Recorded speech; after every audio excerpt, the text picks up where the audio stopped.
On avait parlé du navet il y a quelques semaines. Cette fois, c'est le radis qui est à l'honneur de notre chronique gastronomique. Bonjour Thibault Leclerc. Bonjour. C'est la pleine saison là aussi du radis, on en profite. C'est la pleine saison que ma fille Eugénie voit revenir avec un peu d'angoisse parce que comme je suis un grand mangeur de radis, je rentre avec des bottes entières de radis. Et vous lui servez matin, midi et soir. Non, pas du tout. Je lui demande de me donner un coup de main pour les préparer. Donc, elle passe du temps non pas à les éplucher, mais à couper la racine, à les laver et à récupérer les fans.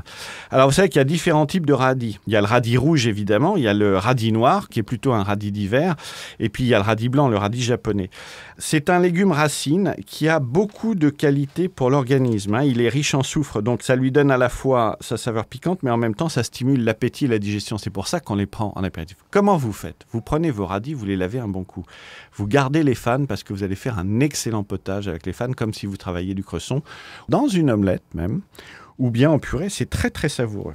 Le radis, moi j'ai une règle simple, je le prends, je fais ma petite croix par-dessus, je rajoute du beurre avant le sel, évidemment. Vous pouvez prendre la fleur de sel d'ailleurs. Le radis noir, vous savez qu'il y a des gens qui le râpent et qui vont l'utiliser en salade, c'est très très bon.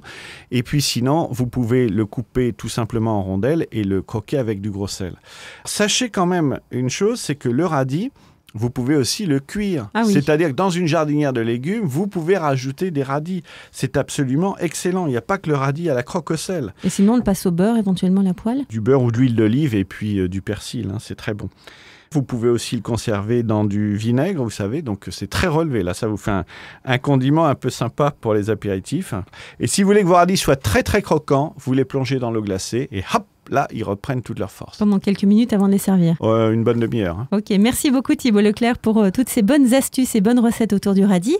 On retrouve cette chronique comme d'habitude sur le site terroirdechef.com et vous, on vous retrouve dès la semaine prochaine. Merci Thibault. À bientôt.